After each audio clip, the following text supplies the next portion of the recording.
The opinions and views shared in this podcast are the opinions and views of the host and the host alone. They are not a reflection of his employer or any other organization that the host is a member of. The host does not speak for anyone, only himself. This is the I Am Pitts podcast. Get ready for contact. Yeah, get some. Any available unit, copy on a shooting. Oscar 37 en route. What's up, everybody? This is your boy Dex with the I Am Pitts podcast. What's going on? It's good to see you all. I'm glad to have you all here. Very excited about this show. You know, it's been a while since I've done an interview, so stick with me if I'm a little rusty, but we're going to get back into it, man. So today, I have the honor and privilege of having with me author Christian Bustler. If you don't know who he is, you probably should get to know him because this man wrote a phenomenal book. And that is why we're here. I am proud to say that I have a signed copy of Chris's book, No Tougher Duty, No Greater Honor, Memoirs of a Mortuary Affairs Marine. So when I first heard of Chris, I was listening to the Jocko podcast. As you know, I love Jocko. I love, I'm not gonna say I love reading. I love listening to audiobooks because, brother, I ain't got time to read. But man, I was listening to his story and I was just so intrigued. And this was at the time where my book was in its infancy, where I was still writing it, you know, and I was just listening to Chris's story of his tours in Iraq and being wounded, and his story just gripped me, and just how he took the story and wrote and turned it into a book. And I said to myself, man, this guy, he's got something special. And so I remember I reached out to him, and he was very responsive, and just since then we stayed in contact and chatted about writing, and he was just giving me tips and pointers on everything. And it really helped my book become what it was because of some of the advice he gave me. And so I just stayed in contact with him. And last year, me and my family were in Cincinnati where he lives. And I reached out to him like, hey, man, I'm closer to you than I realized. I would love to get with you and do a signed autograph copy of a book exchange with you. So typically as a published author, what I do when I meet another person that's published a book, I ask them, hey, would you like to do a signed autograph exchange of the book? And of course, I was able to meet with him, and I got my autograph copy right here, man. So this is going to be worth some money. Because I just found out a couple weeks ago that his book has now been accepted and is being turned into a freaking movie. And I can tell you, if you have not read the book, by the end of this interview, you're going to want to read the book. And when the movie comes out, it might be some years, but let me tell you, it's going to be fire. So without further ado, I'm going to bring him in. Chris, what's up, my brother? Hey, how you doing, man? Thanks for the very nice and generous intro. Of course. Hey, brother, this book you wrote, man, you deserve every bit of it. And for what you've done for our country and for what you did for the Corps, my man, and we can't thank you enough, brother. Thank you. I really appreciate that. Yeah, definitely, man. So we're gonna take it way, way, way, way, way back, like most podcasts, and we're gonna just tell us about little Chris Bustler. Okay. I was a military brat. My dad was in the Air Force. Back in, I was born in the 70s, and so my dad had served 3 tours in the Vietnam War, where he met and married my mom. My mom was from Thailand, and they got married in 72. I was brought around in 74, and I was born in New Jersey and just bounced around for most of my childhood, from Japan twice, been to the Philippines, been to Thailand, all over the country in the U.S., Illinois and Ohio. Finally, I ended up here in Ohio. I think growing up in the military gave me a different perspective, even though back then I really had no idea that there was a civilian life. I thought everybody was in the military because that's all I was ever exposed to until I was, about 11 or 12 years old. I didn't realize that there was a whole other cross section of life. I went to high school here in Ohio, and then I ended up joining the Marine Corps Reserves. I felt a need to serve. My grandfather served in World War II along with my granduncles. My dad served 3 tours in Vietnam. All my friends, my dad's friends, they served in the Air Force or in the Army and stuff. So I knew I wanted to serve in some capacity, but I didn't want to travel. So I joined the Marine Corps Reserves. So I went in as a 0311 rifleman, infantry grunt, 03 hump a lot, as they used to call us. But my job, and I found out after I joined the unit, wasn't to be a 0311 grunt like your traditional infantry fighting Marine.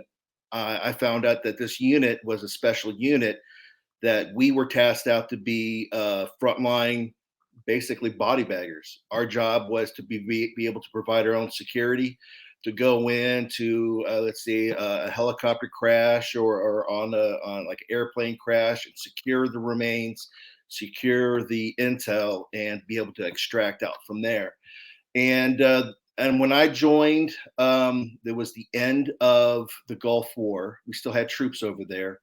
Somalia was just starting to kick off, and then we saw what had happened to the special forces community over there in Mogadishu, where Black Hawk Down.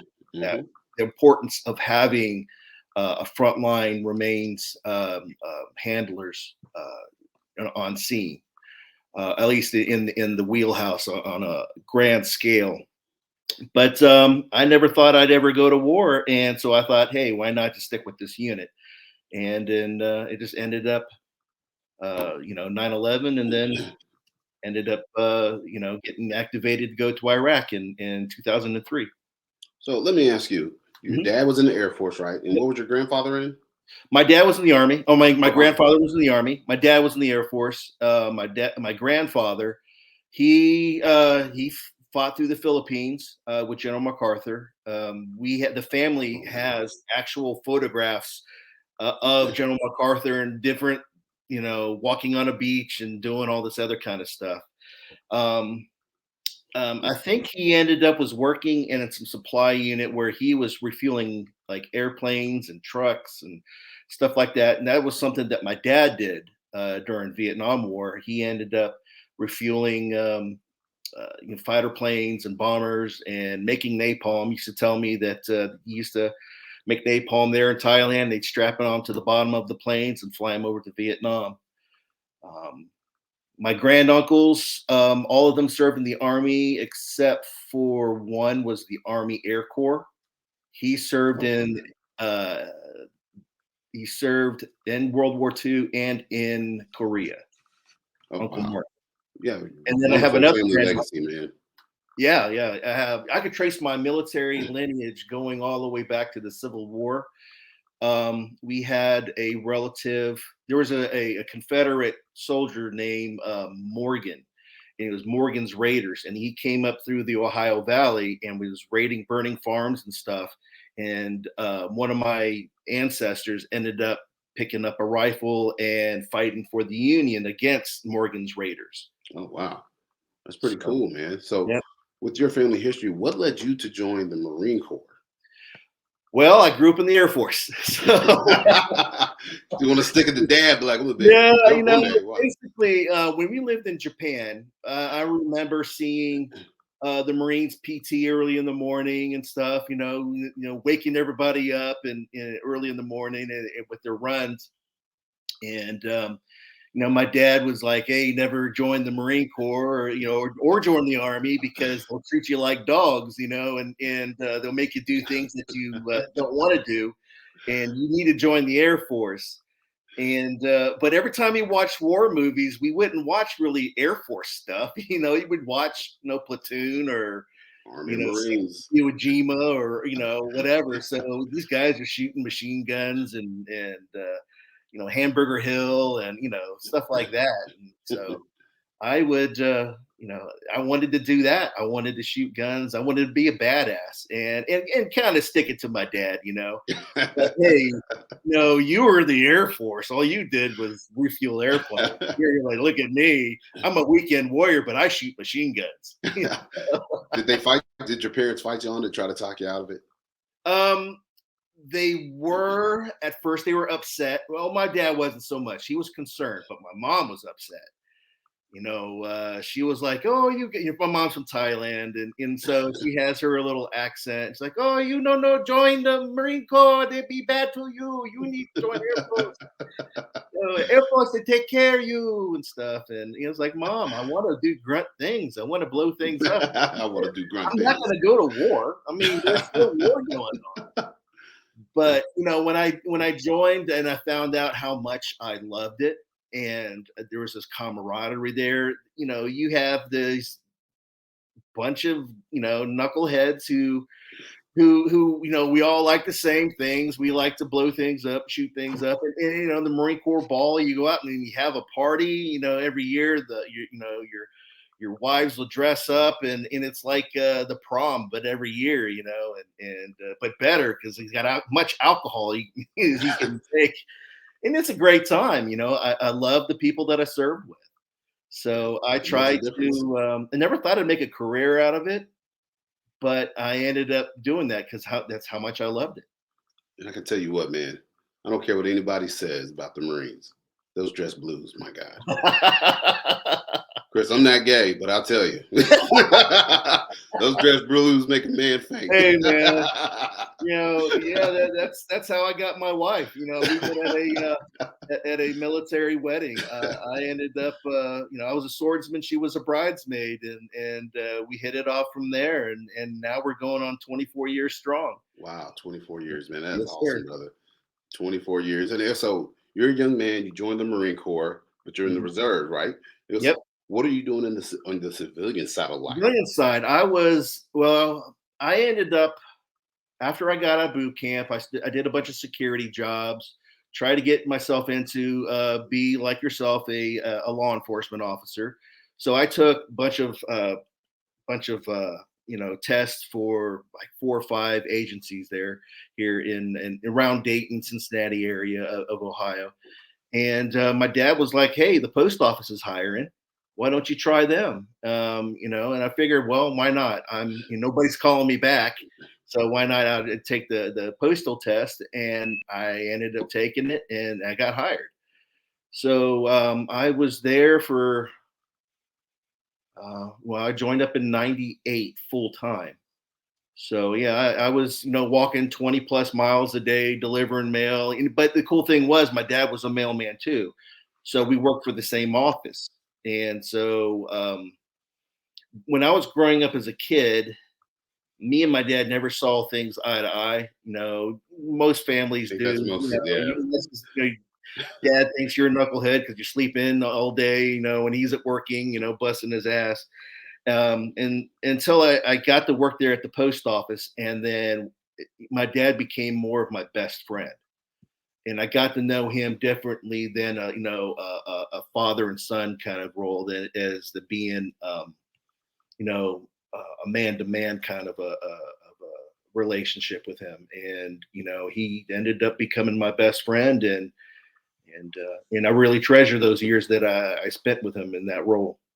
It's awesome, man. Plus, man, you being a grunt carrying that mail bag. Hey, brother, my neighbor up the street's a mailman. He's like, bro, you have no clue.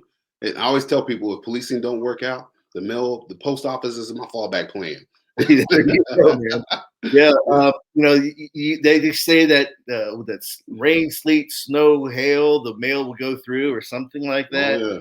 No, that's the absolute truth. When everybody else was smart enough to go inside, you're still out there in the sleet, freezing rain, delivering, miserable.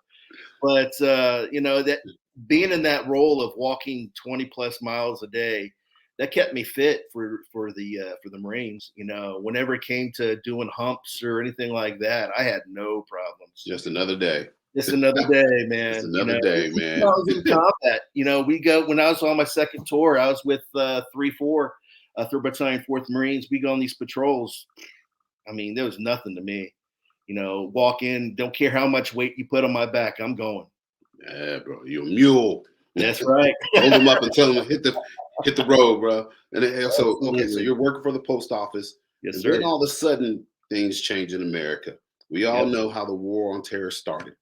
You, as a Marine reservist, what's going through your mind on 9/11? Do you think it's going to get to the point to where that I'm going to get activated, or do you sit Um, there and think, this is not happening yet? well, the thing with my unit is that everybody needs to know is that I was with the only mortuary affairs unit in the entire Marine Corps, active duty or reserves.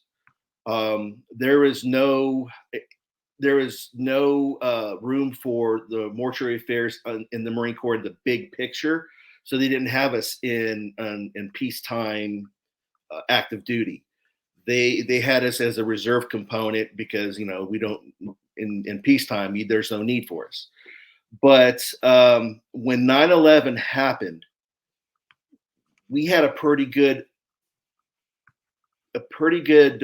idea that we were going to get one activated to go to the towers to do recovery mission there at the towers. But then we also had a pretty good idea that if we were to end up in war, we would be forward. We would be along with everybody else. So we ended up, going to um, just standing by and waiting. We saw that Afghanistan happened, and we ended up not, being a part of it. And the whole time we're thinking, yeah, we're going to be part of it, but no. Um, things had changed in 2002, the summer of 2002. The Marine Corps' 26th MUSOC, which is 26th Marine Expeditionary Unit Special Operations Capable, had came up here to Dayton, Ohio, and they were staying at Wright-Patterson Air Force Base, and they were practicing for Baghdad. And we knew if anything was to happen, that's where we'll probably be going. So we ended up doing that. We knew we actually that summer they brought us down to Quantico, Virginia, and had us revamp what the big picture idea of the mortuary affairs was and streamlined it, because what we were working off of were World War II manuals. Yes. Nobody had written down what we needed to do in wartime since then.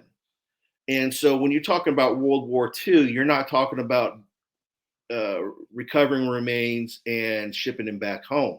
You're talking about internment there in country. On the island, yeah. So that's why you, like the beginning of Saving Private Ryan, there, that where the old man's walking there, and you see that big cemetery there at Normandy. That's where, that's what my job was in World War II. We would inter the remains. Back then, they called it graves registration. Mhm. Now they call it mortuary affairs. So this is going on. You know what's getting ready to happen.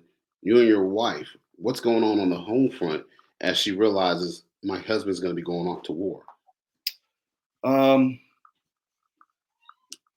When that had happened, she knew that she married a Marine, and that no matter what, and even though they were my family, the Marine Corps came first.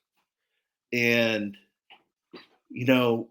when you watch 9/11 happen and you see it all day long,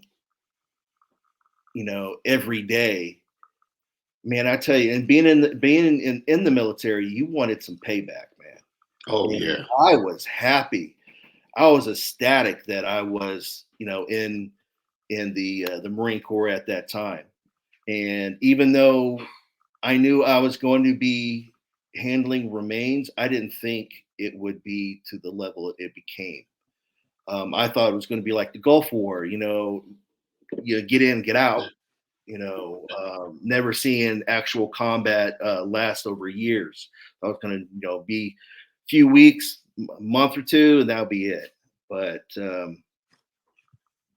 she knew she married a Marine, and I was dedicated. I tell you, back then, I would wake up 4:30 in the morning, and I would 4:30, 5:30 in the morning, and I would run 3 miles, take a quick shower, go to work, pick up my dad, and I'd walk my 20 miles, and I'd come back home, drop off my daughter and then go and Thai kickbox for 3 more hours, go back home, pick her up and getting barely, because I was dedicated, man. I knew I was getting in combat, but I had no idea what combat was going to be like. If it was going to be, hand-to-hand fighting, trench warfare, but that was the one thing that I could do to make me feel better, to know that we were going into combat. I had to really sharpen that razor before we were to get into that. And how old were you at the time? Wow, 27. So you're an old man in the Corps at that point. Well, at that point, they called me the old man. 27. I was a sergeant. I was a sergeant. And and the cool thing is that the guys that were there's plenty of guys in my unit who were my seniors. They were active duty before they came into the reserves. So many of them served during the Gulf War, and so they prepared us as best as we could, be prepared for what we were about to see. And that helped a little bit with the anxiety, but there's only so much you can do.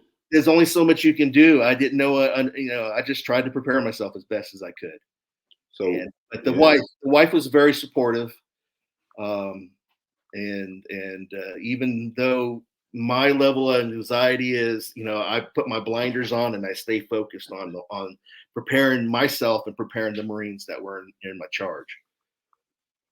And so when did y'all officially deploy and where to? We ended up training 2 units before we deployed. We got first activated to go. It was like a couple days after Christmas of 2002, because we were the only unit in the Marine Corps that did what we did, and there was only like 37 of us. So the Marine Corps figured if we're going to get in a big fight, we were very underpowered, undermanned to do the mission, especially if you're talking about weapons of mass destruction, VX nerve gas and all of that stuff, mustard gas. And so we ended training 1 unit down in Anacostia Naval Yards in Washington, D.C., and another unit in Smyrna, Georgia. And we took off. We ended up being one of the first units, and we ended up at a place called Camp Coyote in Kuwait. Camp Coyote is a gigantic open desert and dotted by small little camps. And each of those small little camps was named after different Marine Corps battles. So we first went there to Camp Bougainville, and we ended up at Camp Iwo Jima.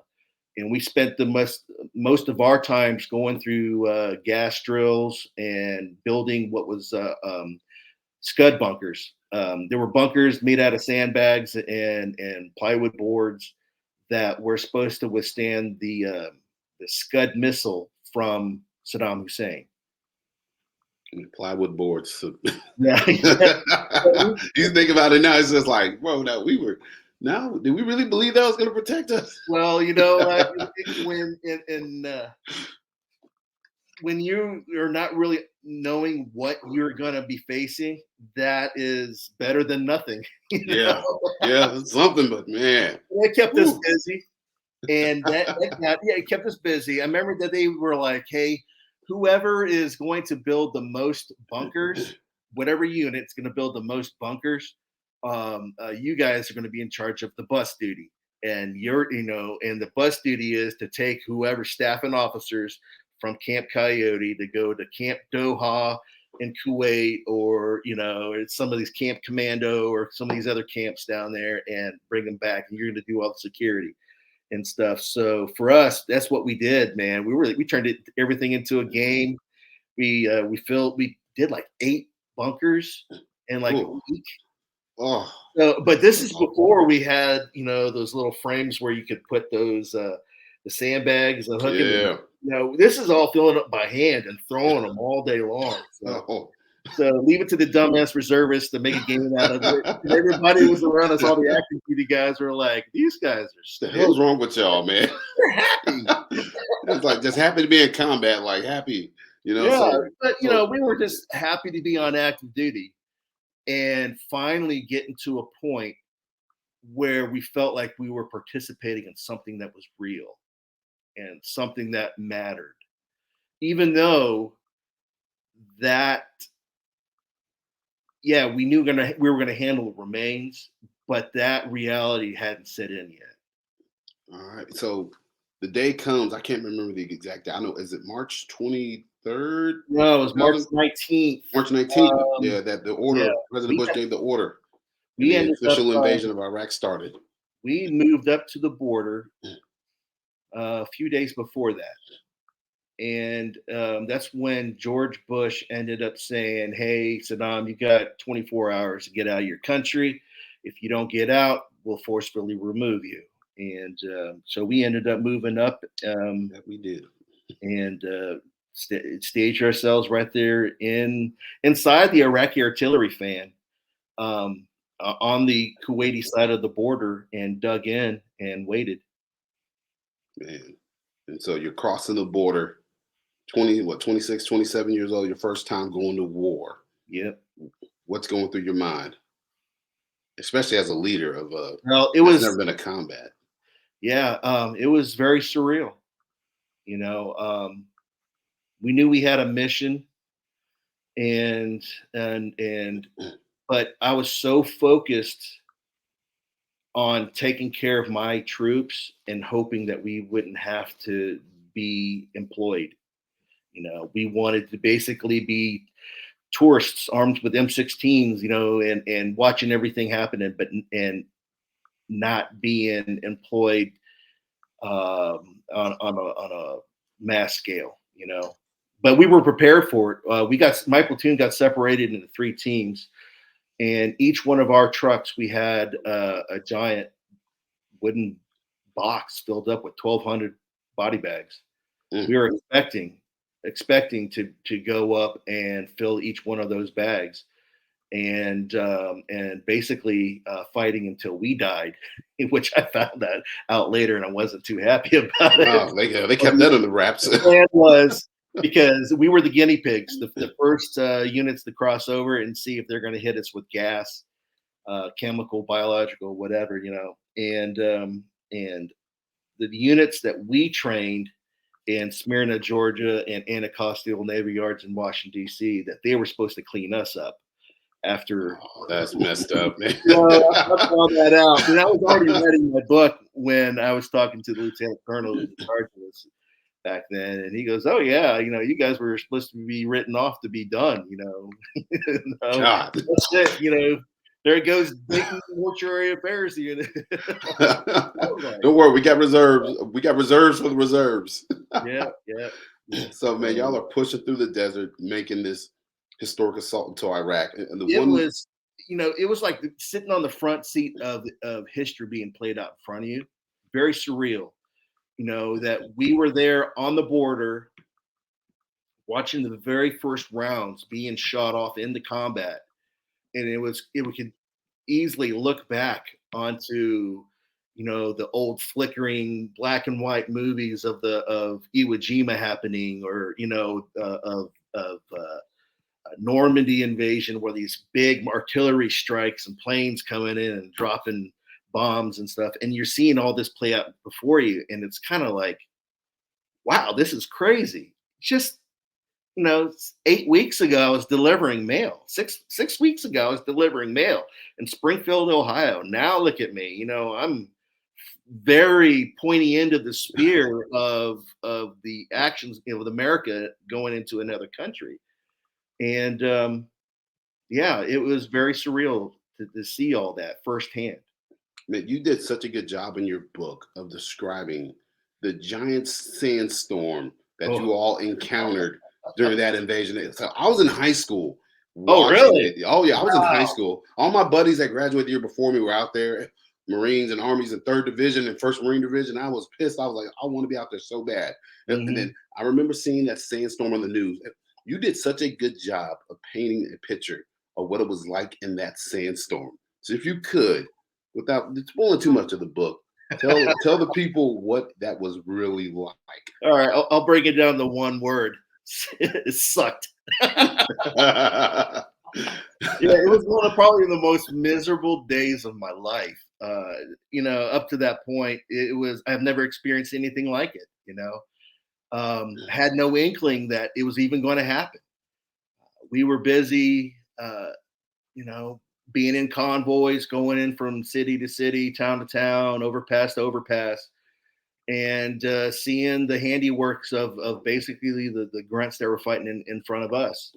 We were literally their fighting units were right in front of my convoy.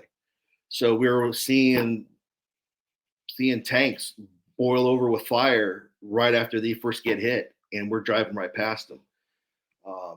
And that day that sandstorm came, it just the wind started picking up a little bit over time, gradually getting stronger and stronger, and it's getting hazier. And next thing you know, it's like I don't know, 70 miles an hour, and the it was all orange, and it felt like the wind was blowing so hard that it felt like the sand was going through your rubber chemical suit, and it felt like it was like sandblasting you.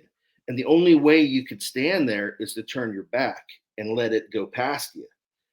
But they told us to halt in place, and there was convoys on top of convoys.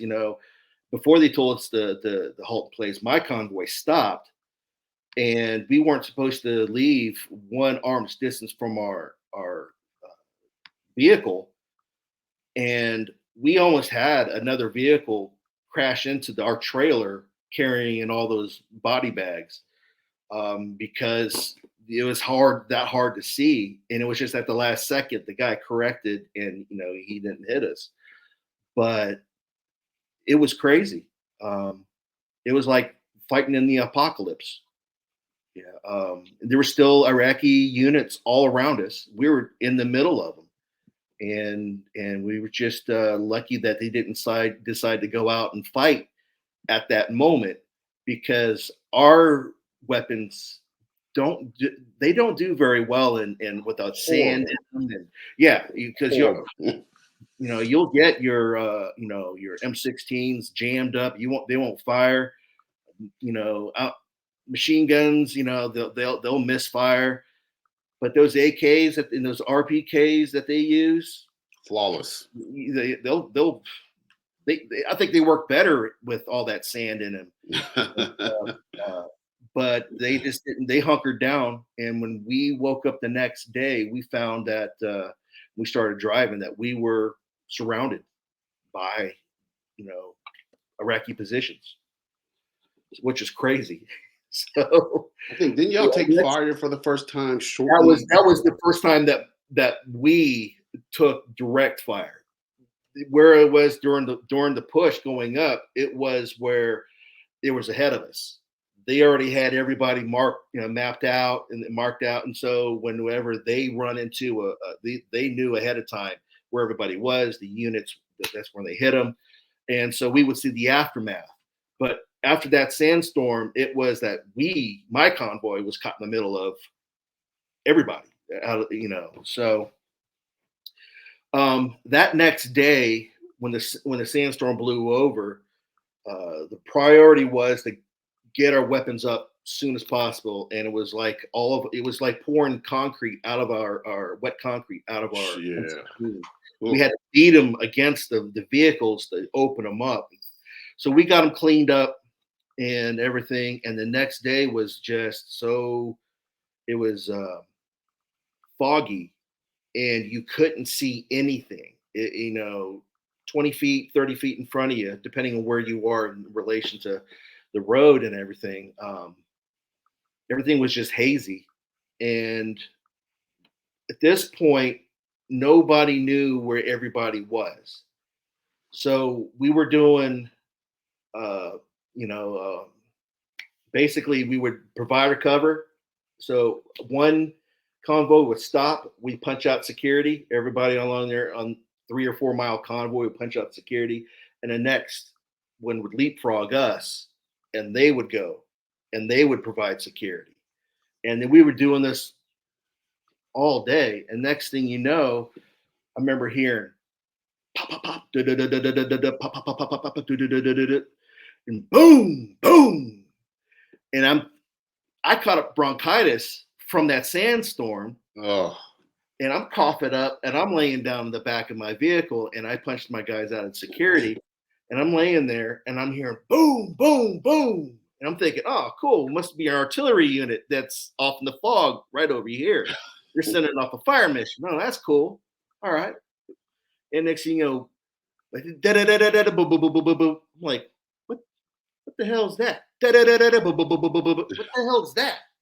And I'm hearing snap snap going around. I'm like, what the hell is that? And I'm thinking, I'm supposed to be in the rear with the gear, right? And I'm hearing 100%, get the fuck off your trucks, 100%, contact rear, contact rear. And I'm like, now what the hell is he talking? Contact? Oh shit.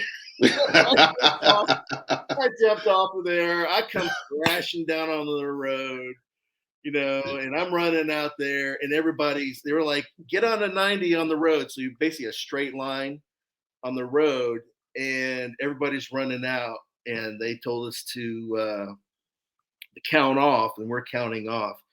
And I tell you what, man, I never thought you'd ever see it, but you could see the rounds coming out of the fog. Oh, wow.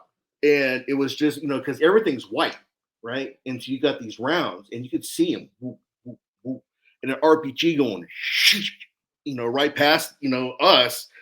And I'm thinking, what the hell?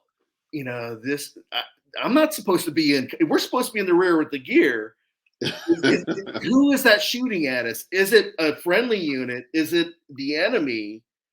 All right, but it ended up being bad guys. There was a whole trench line that was down there, and they were trying to shoot at us, and they just caught us at the wrong time because we had one convoy that was passing another convoy, so we already had a base of fire up, and so we put them automatically in an L shape in a crossfire.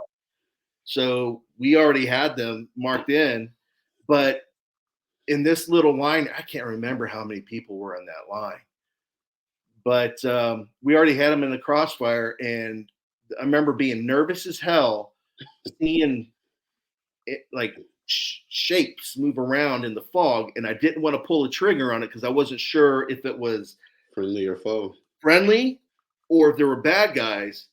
And all up until a time I heard a boom. And the whole time I'm like, what the hell is that? What the hell is that? And I was thinking it was an RPG that struck one of our trucks carrying 155 millimeter cannon rounds, artillery rounds. And I didn't want to be sitting next to the road if one of those were to go off. Yeah, bro. And it was a tow gunner up on one of the vehicles. It was, you're all right. We're hitting them with tow missiles. And I'm like, well, hell yeah. Go on with it, brother. We're like, shoot that way, shoot that way. We're like, all right. So you get your first taste of combat, man. But hey, listen, but this is what's cool. We're in the middle of this combat, and we were like, what the hell, how the hell are we going to get out of here? The next thing you know, the whole ground starts going. And then they brought in the M1 Abrams into the fight, man. They put this thing in there, and a couple track vehicles came in, and they see it peeling off, and the guy was on top shooting the 50, going, do, straight out of World War II shit, man. And then the main gun goes, boom! And I was like, holy shit, this is awesome. This is the coolest thing ever. You're all of a sudden you're a little kid watching the movies that you spent your entire childhood growing up with your dad watching. But it was the idea of getting killed hasn't even come to mind yet. I mean, we're badass Marines, we can't die, and that part hadn't hit yet. So. Yeah. So you get your first taste of combat. Yep. Now, correct me if it's been a while since I read the book, but man, you didn't get hurt. You came out unscathed, correct? Yeah, The one of first my tour. first one. Yep. Yeah, your first tour, you came out I unscathed. almost That's got shot in the face in that firefight. That I came close, but Yeah. Close doesn't count. Yeah. So you survived the first, the initial invasion. You return home, and Mhm. then you learn that you're going back to Iraq again. What Well, year I was that? volunteered. Oh, you volunteered. That's right. Yeah, Yeah, that's right. You I did. You volunteered. volunteered. The unit was like, well, we don't need mortuary affairs, but see, with us being mostly grunts, being in this, we would train with the military. My unit was a military police company reinforced by mortuary affairs. So whenever we had training evolutions, we would train with them. There's not so much you can do, during peacetime with mortuary affairs. So we ended up knowing the job of how to do more military police stuff without being actual military policemen. So they were like, we don't need mortuary affairs. Who wants to go over and do the job with the military police? And absolutely, I'll go back over. Um, I'd rather do that than deliver mail in Springfield, Ohio. I mean, because Springfield, don't get me wrong, I worked with a lot of great people. I love working with my dad. I love being home with my family, but it felt like I wasn't making a difference delivering mail and helping people get the first taste of freedom ever, uh, where they can make their own decisions without a tyrannical government above them, torturing them and all that kind of stuff. Giving people hope, and I felt that I was doing that in the capacity of being a Marine. So I put my hand up in the air and said, "Absolutely, I'll go back over." And we ended up basically it was all right. That phone call was on a Monday. I got my orders to drop them off on Tuesday. I reported in on Wednesday, said goodbye to my family. I got on the plane Wednesday night, landed over in Camp Pendleton, California, um, and went to 29 Palms in California on Thursday. Friday, I'm on the tarmac at March Air Force Base, leaving to go to Iraq, and that was What how year was, fast it was. what year was that? That was 2004. 2004. That's the year I went over. And what was the turnaround from the time you got back to the time you left? What do you mean the turnaround time of? Oh, from the time you got back Oh, from your okay. first deployment Yeah, to the I time got you left back again. from the first time to my second. Yeah. So I got home. I want to say it was July of 2003. We were one of the first units back because they were like, "No, we don't need mortuary affairs. Nobody's dying anymore, right?" So we got back and demobbed, and I was delivering mail back in like August, I think.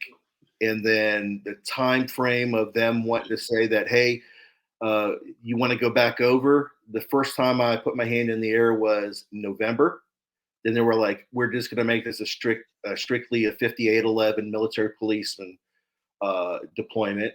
Then they played the game. So they said no. And then it was finally February. They said, okay, we're going. Yeah, I believe Been it a was, long time at home, brother. wasn't a long time at all.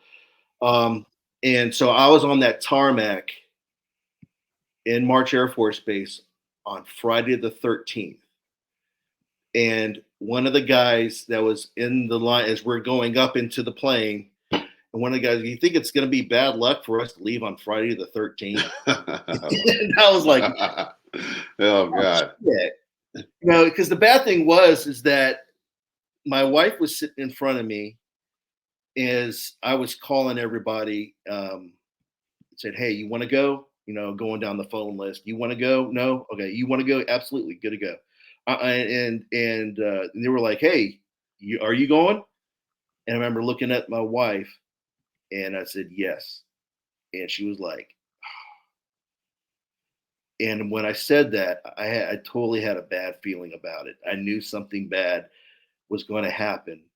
But if my Marines are going forward, I'm going to be there with them.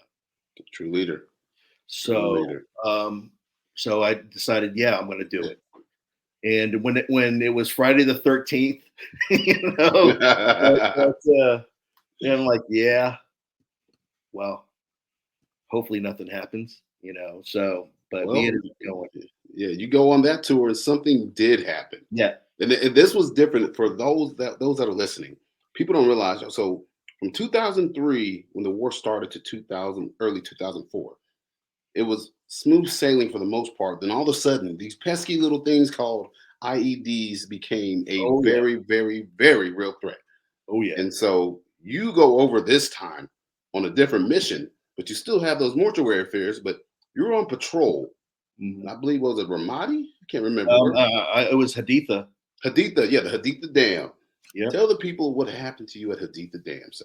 I remember during the initial invasion in 2003, everybody was like, we would talk to EOD guys, and we were like, watch out for IEDs, and I'm like, what the The hell is hell an is that? IED, right? And they were like, well, it's kind of like a booby trap. It's a bomb, and I'm like, really? Like kind of like a hand grenade and a tin can and a string. You walk and a hand grenade falls out and boom. They were like, yeah, sort something like that. I'm like, oh, watch out for tin cans. You know, so fast forward to 2004, March 1st, 2004 is when the unit that I got attached to was Weapons Company 3rd Battalion 4th Marines. And if you don't know anything about 3rd Battalion 4th Marines, these guys were some serious badasses. They're ones that during the fight for Baghdad, they did the Battle of the Bridges. They were there. They helped bring down the statue at Ferdo Square, the statue of Saddam, the big iconic statue coming down. That was them. Some serious badasses, and I was happy to be with them. And so I remember everybody was like, watch out for IEDs. And I'm like, okay, tin can strength. And they're like, no. Um, IEDs are artillery pieces, basically artillery shells that they take the primer off, and they have that entire shell that's filled up with plastic explosives, composite B. And they'll put a detonator in there, and they'll put a little switch on it. So basically, they could watch you going down the road and hit that switch, or call a phone number and to a cell phone, and it'll blow up that IED. But back in 2004, they were like, watch out for convoy killers.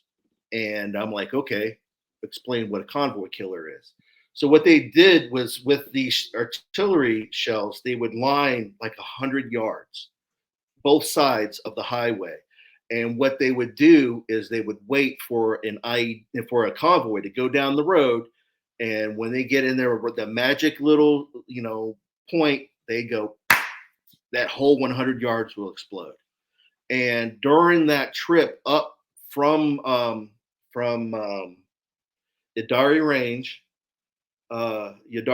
up through to Baghdad, you'd see that all over the place, both sides of the roads, nothing but crater marks.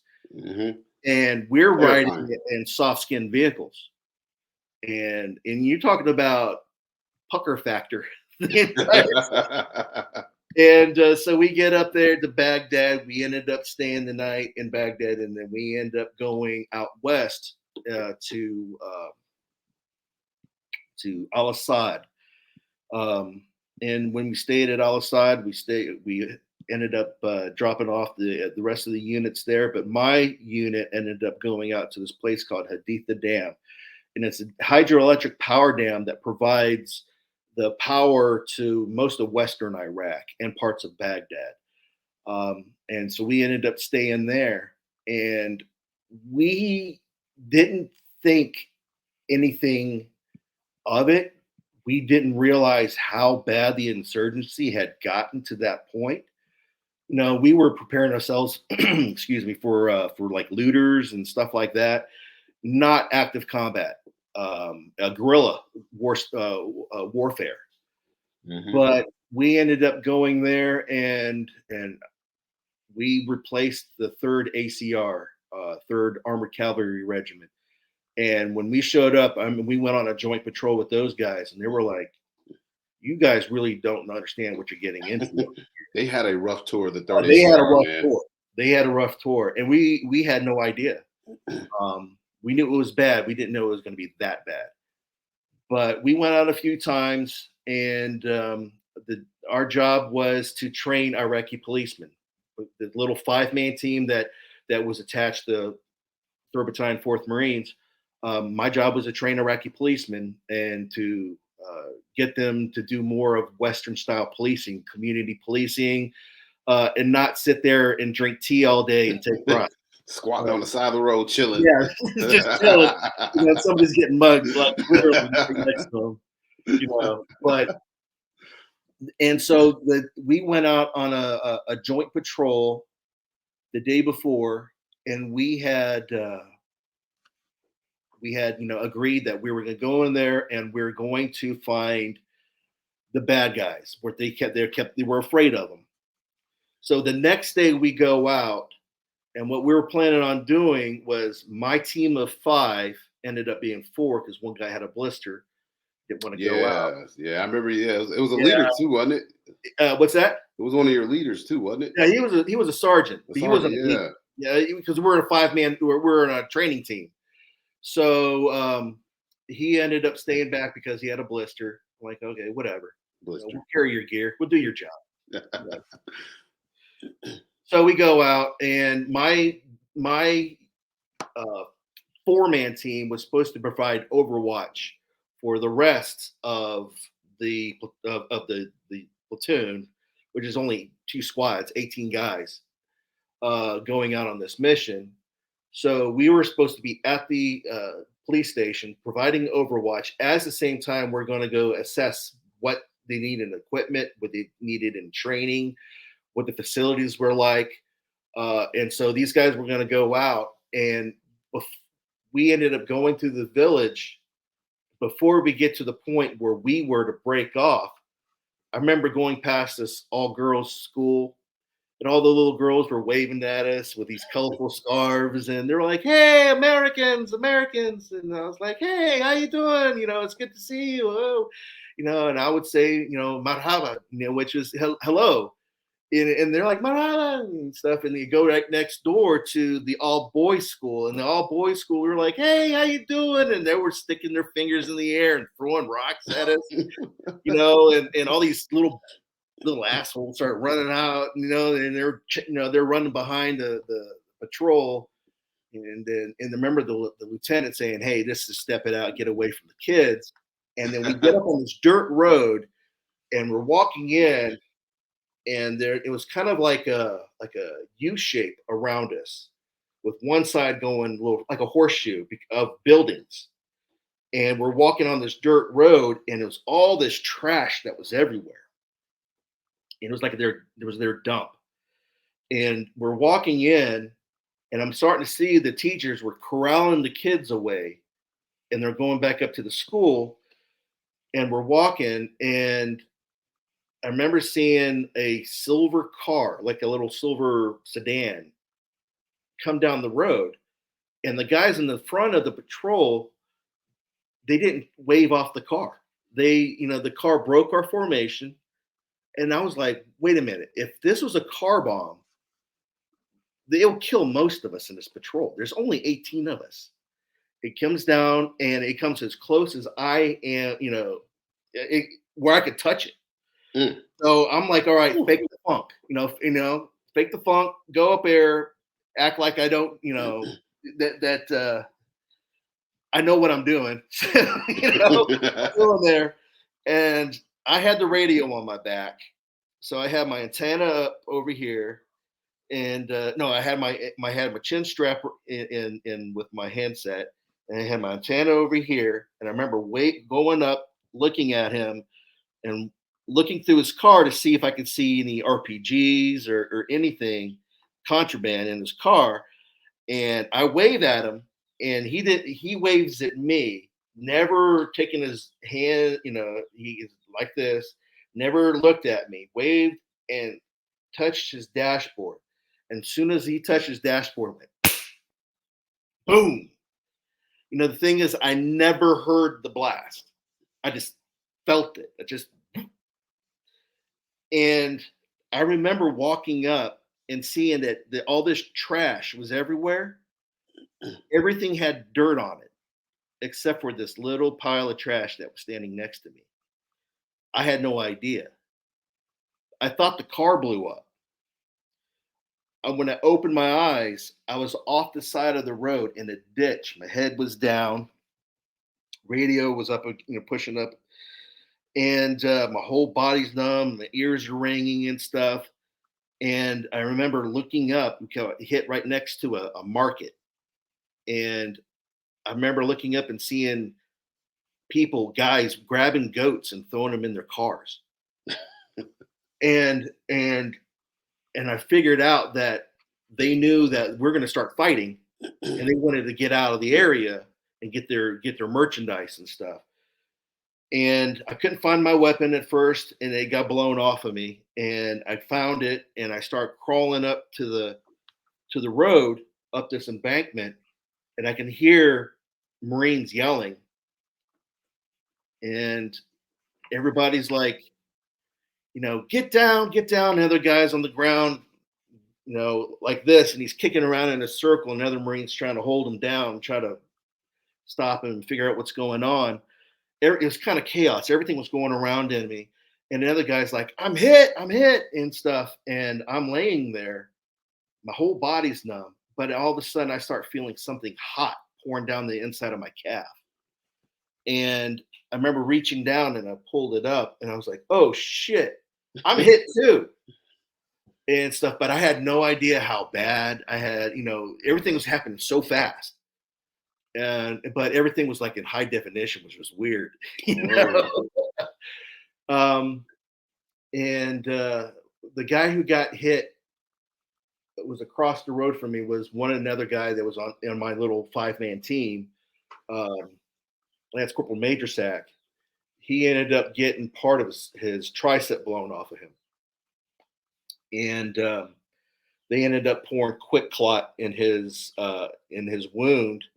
That he couldn't feel his fingertips after that. One guy comes running up to me, and he was a combat lifesaver, guy named Lance Corporal Nyom and stuff. And he ended up cutting my pant leg all the way up to my belt line. And he's searching. He found I had a big old hole in my left calf, looked like an ice cream scoop had been pulled out of there, and I had one in my thigh. I had a puncture wound, and it was a piece of shrapnel that ended up embedding itself right next to my femoral artery in my left leg and my left thigh. And very lucky Marine. Very, very lucky. And he's like, Nyam was like, don't look at it. But I think you're going to be okay. But don't look at it. I was like, I can't feel anything. You're just telling me this shit. Like, am I going to die?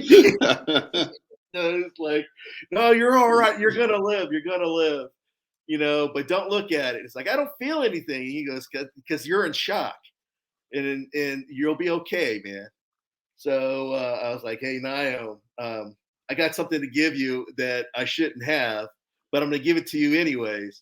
And he goes, do I really want it? And it was like, you don't want this. So I carried a pair of brass knuckles in my back pocket, just in case I ever got in a hand-to-hand with somebody and I need to be able to fight my way out. I carried it. So I was like, dude, here's my brass knuckles. Take them. They'll probably send me out of here. And so he took it. And I remembered everybody yelling, and they were like, Doc, just lay down. Like, we got him. We can get him. And I remember looking up, and it was the Ukrainian-born Navy corpsman, our medics, as he was dragging his leg coming, and he had two big holes in his buttocks, and it looked like he took shotgun blast to both arms and both legs, and his entire back was nothing but a solid dirty plum. Oh, And he was just dragging himself up to me, and he was like, no, I could take him, I'll handle him. So he ended up working on me, and I'm standing there. I finally get on, and I'm calling out because guys are running around, and I was afraid that they were going to get on a rooftop and put a machine gun down on us.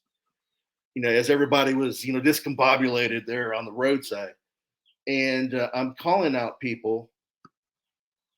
And I look down and I see Doc reading the directions on how to put on a field dressing. And I'm like, Doc, what school did you go to, the man? damn thing on, man. He goes, no. I want to make sure I get it right.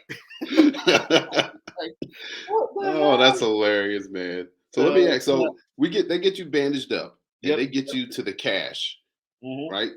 So there's a part in your book that I need you to tell me about because I know the person you're talking about.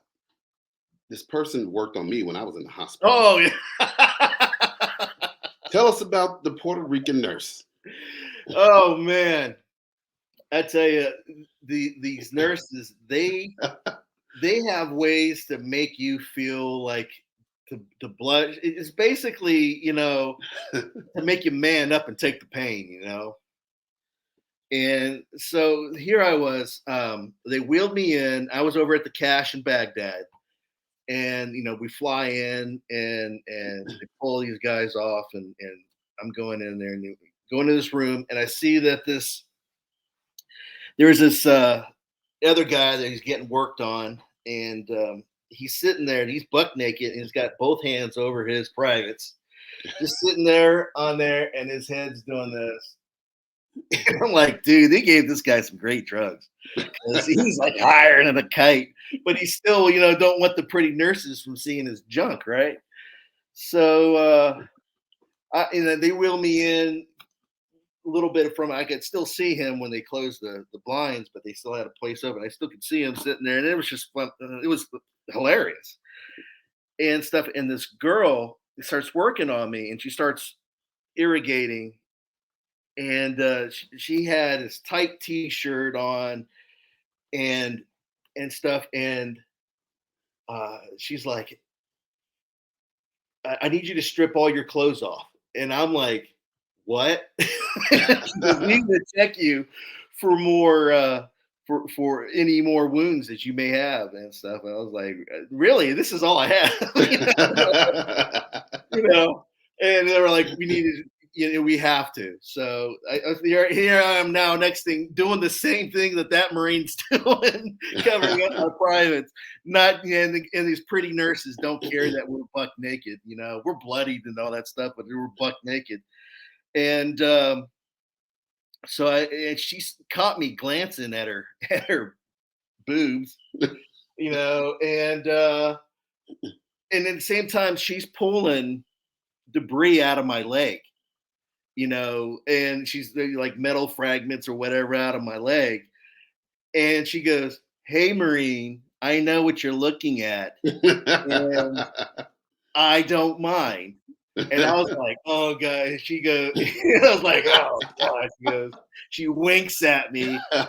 And right when she does that, she pulls this thing out of my leg. And I'm like, no, but. It was hilarious at the time, and it's so pathetic now, to be thinking about this kind of stuff. But, there was just the kind of humor that, you needed to make somebody feel at home when they're scared, and in this big system that of wounded people. And it just made me blush. And pretty nurses are needed, brother. They so are. She did a great job. I know this is your episode about you, but I got to tell you, I know your time frame. That was the same lady that worked on me on January 2nd, 2000. Because when they brought me in, and they stripped all my clothes off of me. And I was like, oh my God, who was this beautiful nurse? Puerto Rican. I was just nice wreck. I was like, oh my God. And I'm sitting here, thinking I was about to die for a while. And I realized I was going to live. Then after my adrenaline left, I was like, I got to piss. And so I remember telling him, like, ma'am, I have to use the bathroom. She was like, don't worry, we're going to get you a catheter. I was like, I don't want a catheter. I'm good. I was like, hey, just roll me over on my side, okay? Just roll me on my side and I'll pee. We'll be good to go. She was like, no, we're going to give you a catheter. And so that lady comes over to me. And next thing you know, she just grabs my junk. And then they start to insert the catheter. And they can't get it in. They're just stabbing it. I'm just like, oh my God, this is horrible. And they're like, you got to relax. And I remember her saying, you got to relax, okay? Dude, I relaxed and I pissed all over, just all over this beautiful, beautiful nurse. I made peeing on people cool before R. Kelly, my man. yo, as I was reading your book, I was like, I know her. That's the lady I peed on. I didn't get to put it in my book because I had to remove some of the stories, but I was like, oh my God, that's her. Yeah, that's the same lady. Most likely, it's the same. It's the same girl. I guarantee you, it was her. Your description, I was like, that's her. that bedside humor. Yeah. Yeah, man. So you get wounded, and then I think you go home after that, correct? I ended up going out to 29 Palms, and I had to get my skin grafts done. And then they played that game of, do we send them back to Iraq? Do we not? Because at that time, the first push into Fallujah had happened, the April push. Fallujah back in 2004, which was Operation Vigilant Resolve.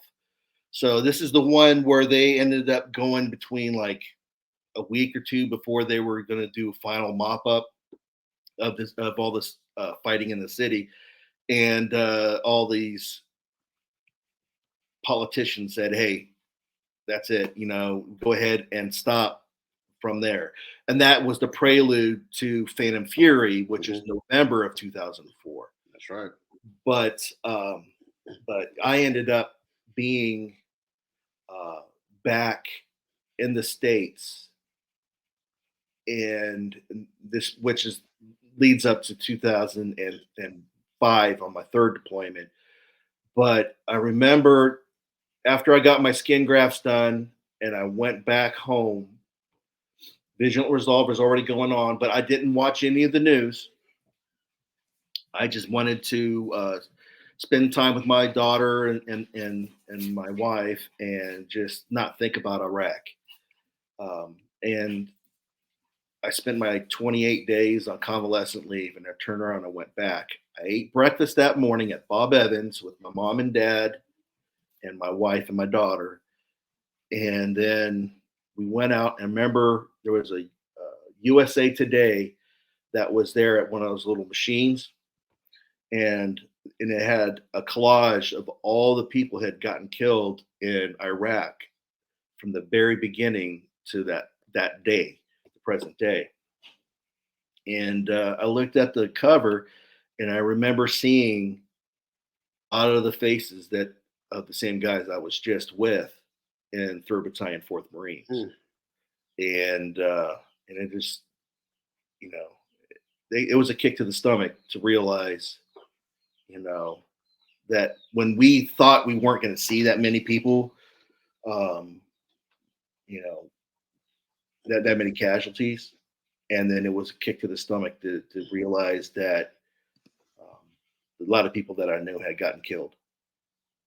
And the thing about your book that I'm going to tell everybody is amazing is, I guess on your third tour, how you described your job as a mortuary affairs Marine, which I've never seen a book or combat movie that goes into such details as to what it is like going to the battlefield and having to pick up pieces of U.S. soldiers and scraping them up and putting them in bags, brother. The way you described that in the book was absolutely amazing. And the one that got me, because I'm not going to ruin a book for everybody, but it was the one where I think you all went out and you looked at this vehicle, and there was still a soldier unaccounted for. Oh yeah. And I remember I remember you saying in the book, you knew he was there, and they couldn't find him.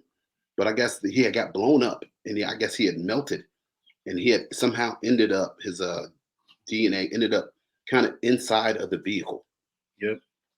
Man, the way you described that right there, and you said, and the way you said, you could almost hear his soul, his spirit saying, "Hey, I'm Yes. here, Yeah, I'm here." here I am. Don't stop looking.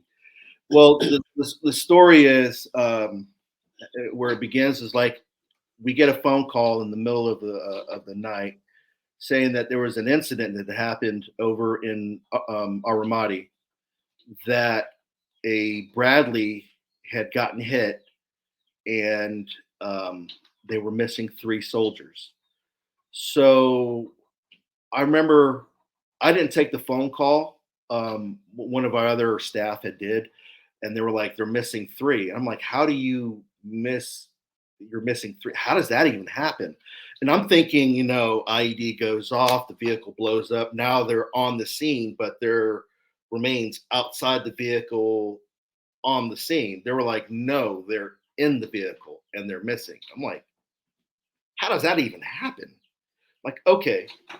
So they flew my team out. It was just basically a team of 4. We're going out to do a recovery mission. And when we used to call it a detailed recovery mission, where we would go to the scene, not the scene, but to the base, and they take the vehicle back to the base where we would work on it. And so you're doing more of like the CSI kind of crime scene investigations, and when we first saw that vehicle, it just took your breath away, because you're expecting an M2A2 Bradley, big vehicle, it's like the King Dingling of the battlefield, and next thing you know, and we showed up, and it was as tall as the tracks were on that vehicle. Everything was gone. The turret was gone. The entire roof was gone. Wow. The bed that was all the way down. It was, you could literally put your arms out like this and walk in from the gate all the way to the front of the vehicle and not touch anything. Everything was gone.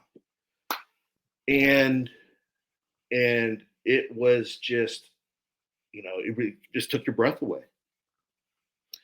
So we ended up doing, breaking down the vehicle as far as into sections, and we would tape off with engineers tapes. So it's just like how when you play Battleship as a kid, you would have A1, A2, A3, and then you go B1, B. So you section off in the different quadrants.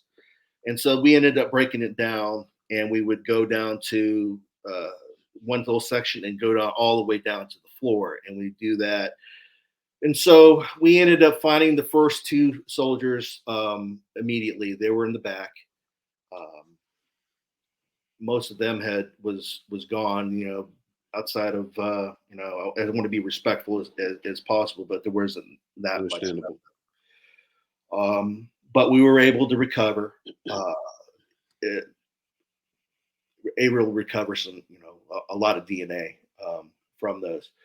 But then we ended up working around this right front, where if you were talking about a car, it would be more of the front passenger side of a car. But we started digging down, and we found the posterior side of the remains. So the guy fell back, and nothing up from the front of the remains, just his, so we recovered him, and then we spent this time going through.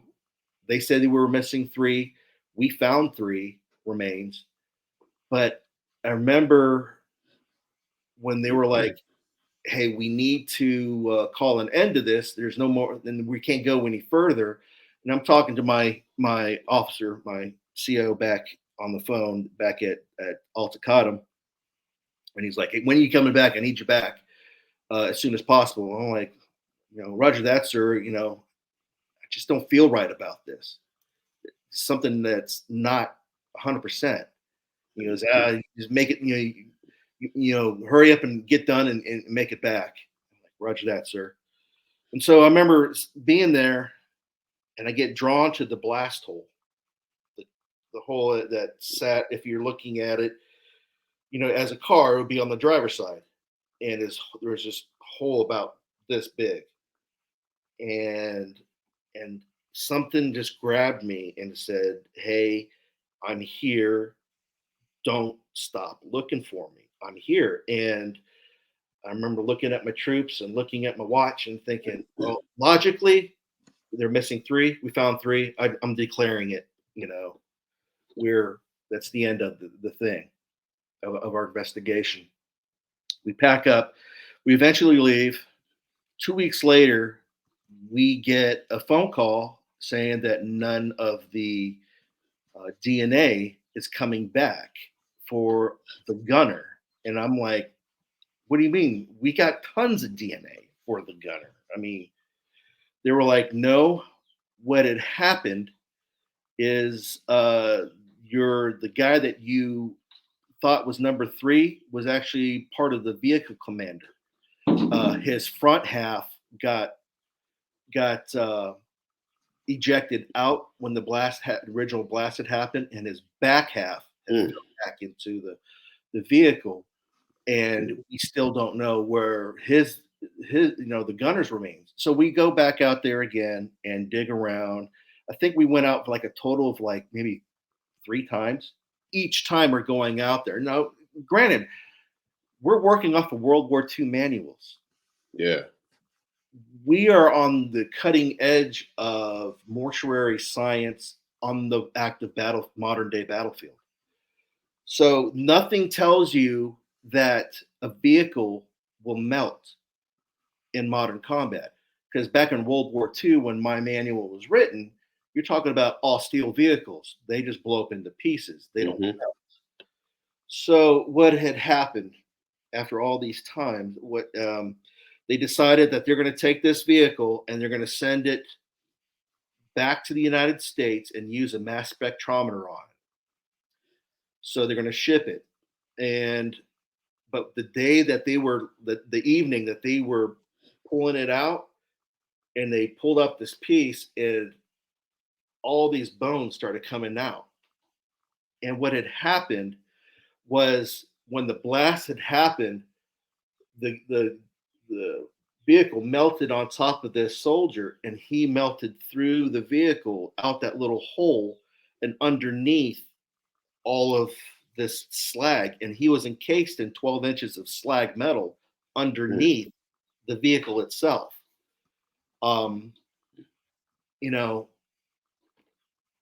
It, in my mind, I know it wasn't my fault. I did everything that I could humanly do to get this guy home.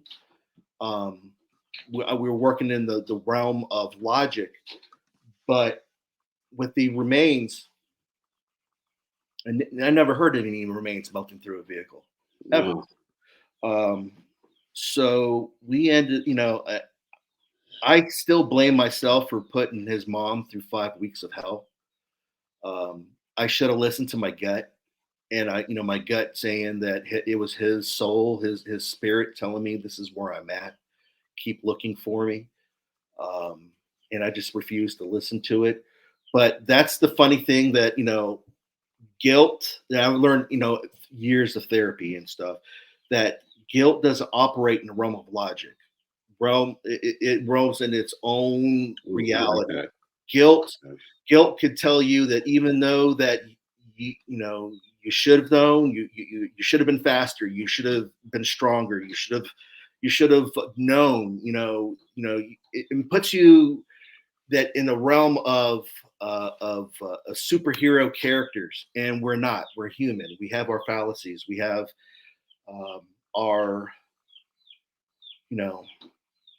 we're just humans, and we're just trying to do the best we can as humans.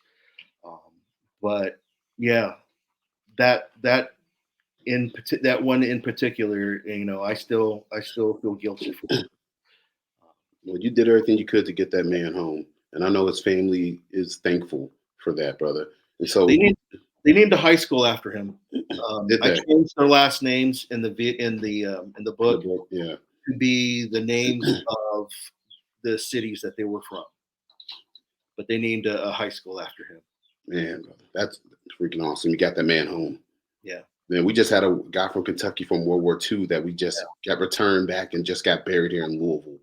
Like a It means a couple days lot. ago. Stuff It like really that. does. People don't think that it means a lot to give that family the closure, especially after 80 years, but you know, it means not only a lot to the family, but to the community, because that is that community's connection to selfless service and sacrifice, and it lets you know that this country that we live in is bigger and it's worth dedicating your life to. It absolutely is, man. So you dedicate your life, to the Marine Corps and the country. You do what, 3 combat tours, right? Yes, sir. 3 combat tours, and then your time in the Marine Corps comes to an end, and now you're a civilian again. But you start to see the outcome of what happens when you live in prolonged combat, and you start to develop, the issues associated with the Oh yeah. PTSD, like many of us do. So tell me about that and how this led you to writing this incredible book you wrote. Oh man, I think that story can be, that a lot of people identify with that. A lot of people who serve, not only in the capacity of the military, even though that it gravitates a lot, but people that do law enforcement, or they do ER nurses, or firefighters, people that see things that they experience things that really makes them reevaluate everything in their lives. For me, it was a whole host of things. Survivor's guilt from all 153 guys that I helped bring home. Um, you know, the guys that I served with that didn't make it home, that who got killed over in Fallujah, that that after I got wounded, that I feel guilty, that I got wounded, even though there's nothing I could have done in my uh, nothing that I could have done to prevent any of that, even though that I felt that I should have been there. Um, and I felt that I had more to give, and I felt that I didn't give enough. That all those guys that I helped bring home, that they died, and I felt guilty that I'm still alive. You know, they died for this great country and stuff, and they gave it their all, and that I was a chump because I didn't give it my all. Um, you know, so how do you deal with stuff like that? I mean, and everybody you would talk to can't grasp it. It's a different it's a different world, right? It trying to tell, it really messed up my relationship with my wife and my family, that I couldn't move past things. I mean, how do you explain stuff that as a mortuary affair is my normal day to people who've never seen it? It's like explaining colors to somebody who's blind and has Mm. never seen colors. How do you even start? So the only way that I could do to deal with things was to try to suppress it. You know, to me, it was an uncontrollable anxiety, that, and it was always on your mind. So I would have nightmares about it. and in the most horrible nightmares, that this world was with you, and so it was there when you dreamed and you try to sleep at night. It was there when every other thought in your mind, during the daytime, you look at a plate of food, it reminds you of the guys you took care of, you know. So the only way I could do to exist was to try to suppress it as much as possible. So I would drink. I for years I considered myself a functional alcoholic. That was the only way that I could find sleep. I would drink myself to oblivion. Um, I think one time I was drinking, I polished off a bottle of rum, and I moved on to a bottle of vodka, then 18 beers on top of that, just so I could get some sleep. Man. Um, and then I would go to work. I remember I had a flashback at work, and one of my one of my friends had gotten killed over there. He was an EOD guy. He came to us in 3 bags, and whenever we're working over the range, you still have to look to see if there's any embedded ordnance on them. Can't send a 50 caliber, machine, 50 caliber rounds or RPG in somebody and put them on a plane and ship them over. So you have to wand them. And so I remember going through and the action of doing this to look for ordnance and stuff. And when you first go to the post office in the morning, you do this motion to scoop up your mail to put it up so you can get it all in order. That action alone gave me a flashback of processing a friend of mine, and then I lost it, and they locked me up for 3 days in the mental ward over at the VA. So adding on that pressure of I'm supposed to be the breadwinner, I'm supposed to be the big badass Marine, a leader, and next thing you know, I'm a man who's reduced to be afraid to sleep,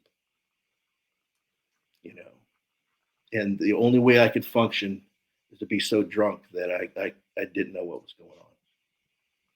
And so fast forward on one of my many binges of drinking, and I'm at the VFW, and I'm sitting there with a Vietnam War veteran, and he did two tours in Vietnam as a frontline corpsman, Navy corpsman. So he's the medical guy in the grunt unit.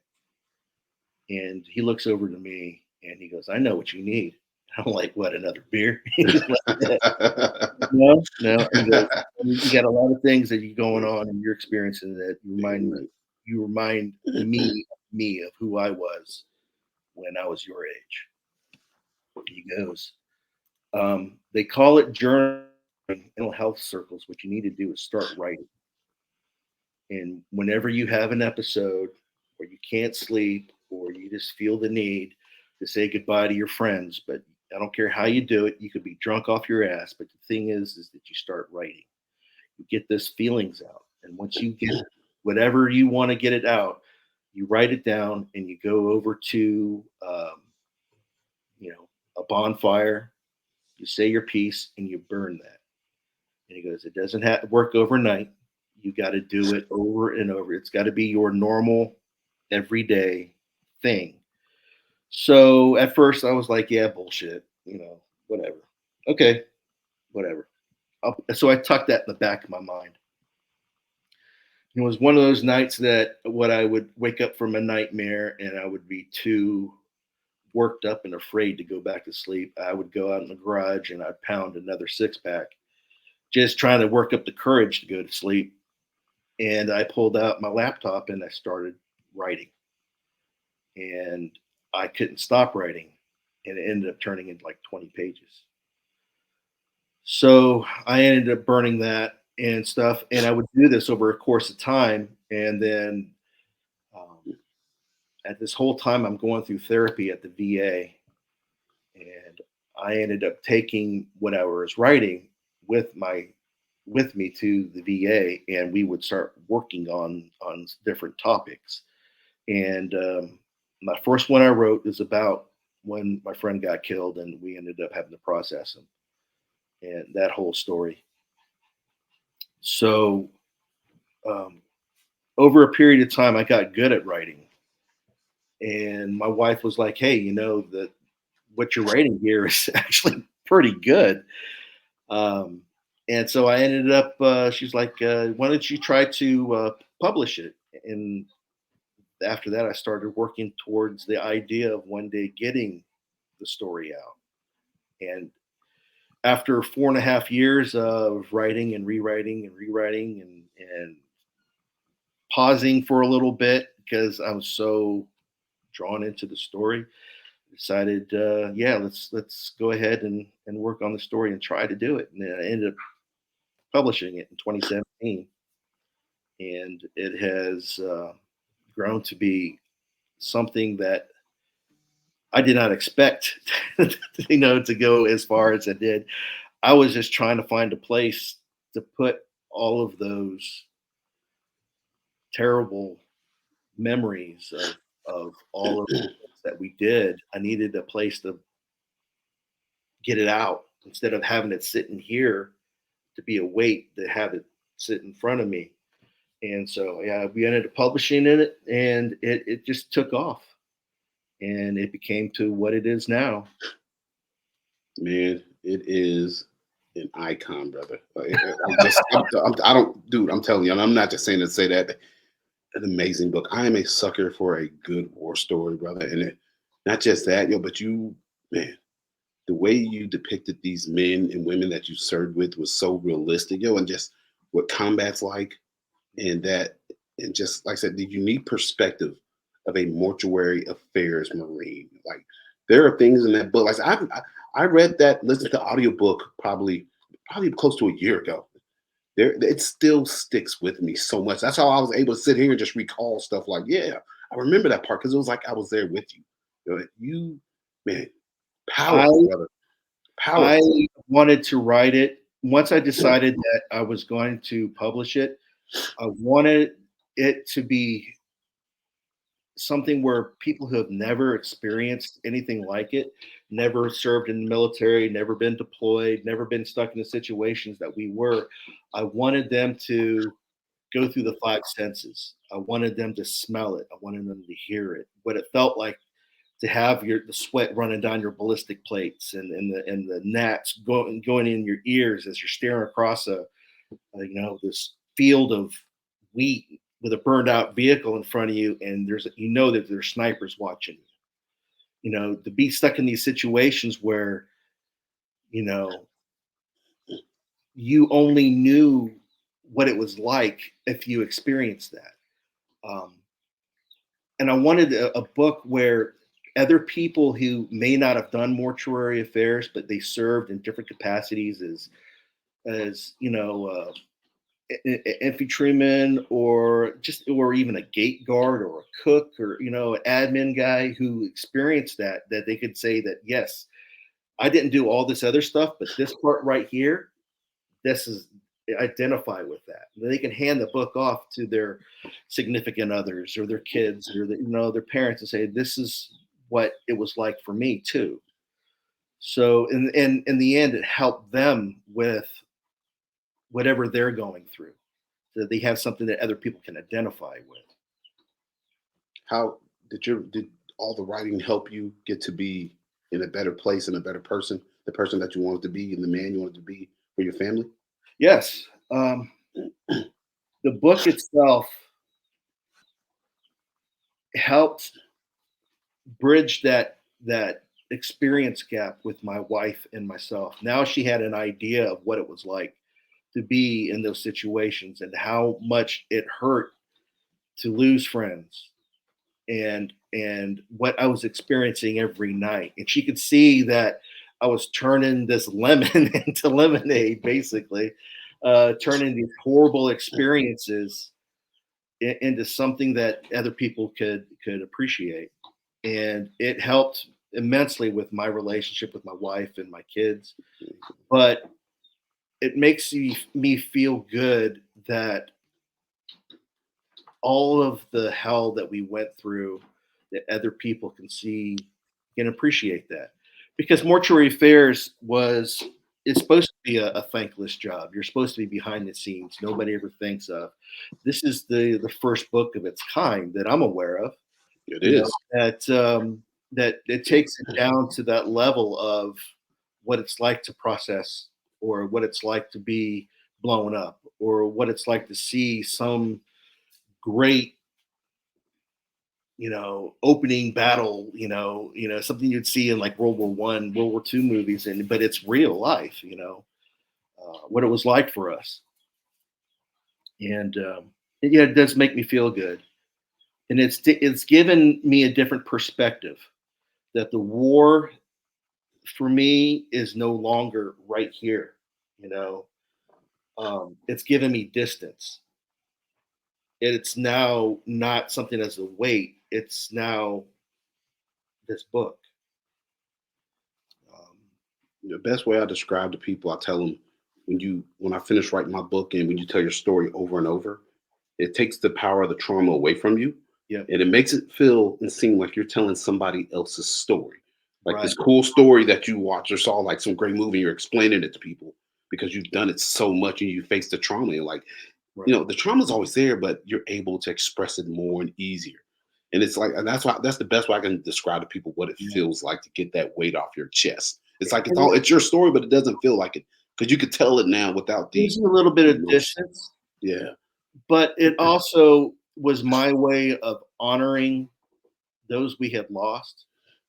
It was where the guys that I knew, because it's not an obscure thing of it. They died for your rights, or your died for your country. It was that Master Sergeant Angus went over and had multiple tours, and he died for your country, your freedoms. Staff Sergeant Richardson died. So it's guys that I knew, guys that I broke bread with, that we hung out with, the guys that we sweated together and had the same fears, the same, we did this, we were there and we did that I tried my best to honor them, that their sacrifices won't ever be forgotten. That when people would associate, guys who got killed over in Iraq for global war on terrorism with Iraq, they would remember those names, and it wouldn't be that their names wouldn't be forgotten. They won't be, brother. And you did a wonderful job Thank you. of honoring those guys. It's such a good job that the book is now being picked up and turned into a movie. Absolutely. I have one question. Can I, Crazy. I know. Hey, can I play you in the movie? So man, like when I was on Facebook the other day and I saw his post. I was like, oh my God, it's being picked up into a movie. And I instantly messaged you. I was like, bro, yo, I've been trying to, because we've been talking for a little while, and I was like, man, I got to get you on the podcast before you get too famous. I was like, man, no. I was like, man, Oh, dude, I was like so happy because I was thank just you. like, you're such a good dude, a genuine guy. You didn't have to answer my messages on Oh no, Instagram, man, bro. I'm not like You could that. just been like, oh no, man, you helped me so much, and I was like, he's a good dude, and you deserve every Thank you. bit of what's coming for you with this movie, man. Thank you. So who is going to play you though? Um, Who do you want? the movie producer had floated the name Adam Driver, because he's a Marine. He got hurt before he was to be deployed. He was another infantryman. I believe he was a mortarman, I think, or tow gunner. But he would be able to fit in the role very easily.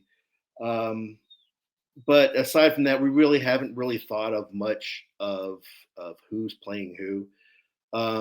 Now, my movie producer's wife is a lady by the name of Nadine Crocker. She was just down in Louisville and filmed a movie called Desperation Road, which will be coming out later on this year. With Ethan Hawke, I think, wasn't it? I don't remember who's, I think who's so. in it. But that one has Mel Gibson in it. And so That was when him I saw on the street that day. Then what's that? that was him I saw on the street. I was at work Yeah, he was driving by. down there. Yeah, I was like, "Is that Mel Gibson?" Year, I think. I was like, "Nah, that's not Mel Gibson." I just kept it sure was. I said, I thought it was a dude that just looked like Mel Gibson. Yeah, he was down there. And so I was like, dude, they're really good friends with him. And I was like, dude, you know what would be really cool is to get Mel Gibson play my dad. Because my dad had in the wintertime used to grow this really long beard. And Mel Gibson has this really long beard too. And I was like, have him. He goes, let me ask him. And so he was like, yeah, Mel Gibson's on board. I was like, what? Oh man, dude. We were soldiers to now doing this one. Heck yeah. So I guess they told him the premise of the book, what it's about and everything. And he goes, yeah, he wants to play in the movie, but he wants a bigger role. I'm like, oh, come on, man. Because the only parts that my dad is in the book is at the very beginning and at the very end. So, but they floated some names around. I guess you know who Rudy Reyes is? I love Rudy Reyes. Yeah. Rudy Reyes. Generation Kill, U.S. Marine. That's right. He's another Marine. He's a recon sniper. He ended up, he was with Generation Kill. He was playing his own role. Yeah, that's right. Himself in Generation Kill. But he's like best friends with the movie producer. They used to bartend together. So whenever my movie producer was talking about the book and he was going through it and he goes, dude, I want a piece of this too. So hopefully we can get Rudy Reyes on there as well. Man, dude, that is around the name of Gerard Butler. But we're still in the beginning phases. We still have to go through and write the screenplay. Yeah, that is still exciting because writing a book alone is a hard enough of a task. Yes, it is. Let alone getting your book picked up to be a movie.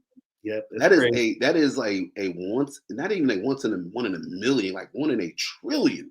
Yep. From just a post office guy from Springfield, Ohio, man. Just a normal everyday guy. Just a normal guy, and all of a sudden, you write this wonderful book, and now it's going to be made into a movie, man. I am beyond excited.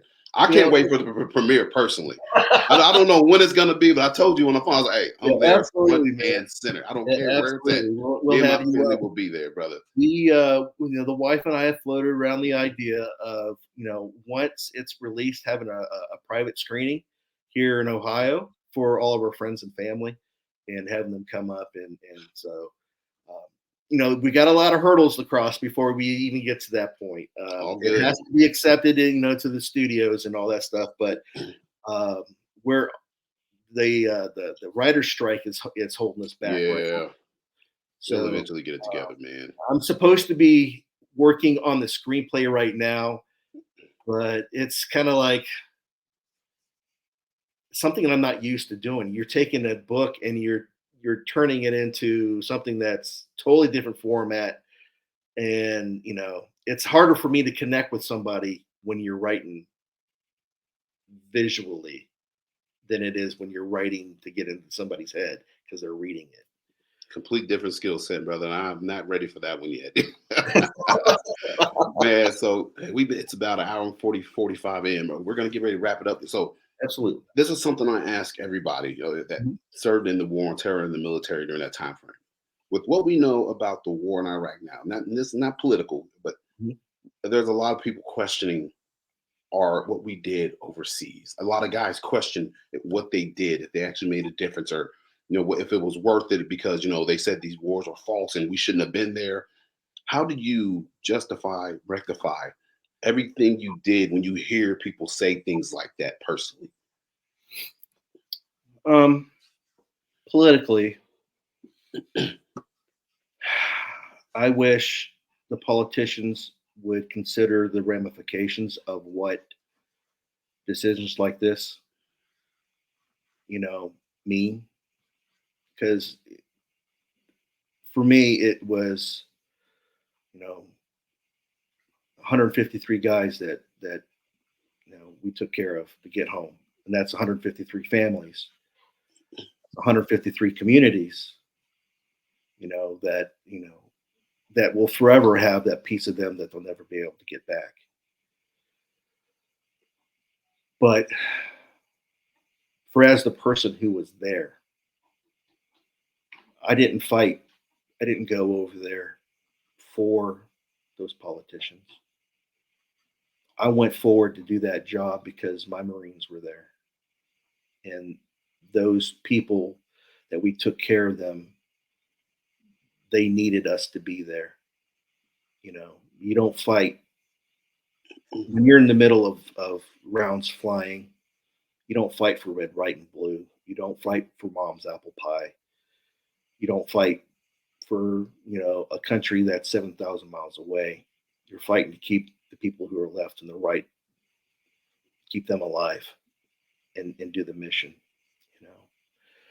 Forever. I mean, for whoever sent us there and whoever pulled us out, and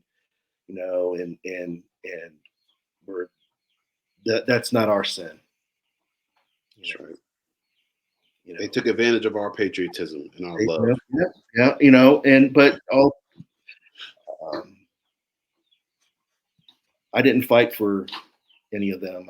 I fought to keep my Marines in the fight, and I fought to keep them alive, and I fought to get them home. That you did, brother. I think that's what we can identify with guys who served in Vietnam as well. Yeah. All that time and lives. And you get to the end of it, it's just like, man, wow, really? And like I said at the end of the book, it's something that I hope nobody else ever have to experience. That we can only hope. Especially, I look at my kids. I never want them to see what we've seen. I never want them to experience the stuff that I want them to grow old and live long and fruitful lives. Amen to that, brother. Amen to that. Man, Chris, I can't thank you enough for coming on, bro. This has been, no worries, brother. Bro, I ain't gonna lie, man. If y'all see me on the video, I was wiping my eyes a couple times, but I was getting too emotional. Oh my God. Man, I'm not crying, you're crying, bro. I'm an infantry. I don't cry. It's a heavy subject, man. Yo, it is. It's definitely heavy lifting here with this subject. But I hope everybody will give the book a glance, and it's written from the heart. It's not written to glorify anything. I mean, I left all the cursing in it just because I felt like it was detracting. If I took it out, it would detract from the truth. And I think anything beyond the truth is propaganda, and I'm not in for that. I tell exactly what it is, what happened, and what it's like to be there. Man, phenomenal job, my brother. Man, so the people that want to buy the book or get the audiobook, where can they do that, and where can people find you on social media? Pick it up over at on Amazon. It is at No Tougher Duty, No Greater Honor. It'll pop up on there. It's on Audible as well, and on Kindle. The Audible, on the audiobook, I have the same guy who read American Sniper, and he did like 200 or 300 books. He's an Audi winning narrator. He's a good friend of mine. Did a great job. John Pruden. He's a great dude. But yeah, he did it. So it's not it's professionally done. So something, if I was to read it on my own, I would have been stuttering. And trust me, if I can do it, anybody can do it. It takes a while. But you can find me on Instagram. Just look up No Tougher Duty. Same thing with on Facebook. But I don't post a whole lot anymore. I'm just focused on trying to get the screenplay out. Well, you got a lot of work ahead of you, but it will absolutely be worth it, man. Chris, brother, hey, thank you so much, man. Thanks for the time. Glad to get you on here, man. This is, I'm glad to be part of it, man. brother, this is probably one of the most powerful interviews I've done, and that got me emotionally stirred, man. Yeah. Man, Thanks. no, I absolutely. Pleasure is all mine, brother. Pleasure is all mine. Thank you so much. So, ladies and gentlemen, we're going to go ahead and get ready to end this one. Like I said, if you haven't got the book, you need to go get yourself a copy. I am telling you all right now, this book, you will feel like you are in the Middle East. You might wake up with nightmares yourself after reading this book. Literally, it's I hope not. that good and that powerful, man. It gets into your blood, it gets into your system, man. It's a wild ride and absolutely worth it. So definitely go get yourselves a copy. So, ladies and gentlemen, thank you all for tuning in to the I Am Pitts podcast. This has been a good one. Can't wait to put this one out. So, like, if y'all could, you know what to do. Go rate the show, leave me some stars, and man, go visit my buddy, buy the book, and follow him on his Instagram page. All right. So this has been a good one, y'all. Y'all take it easy, and I will see y'all on the next one.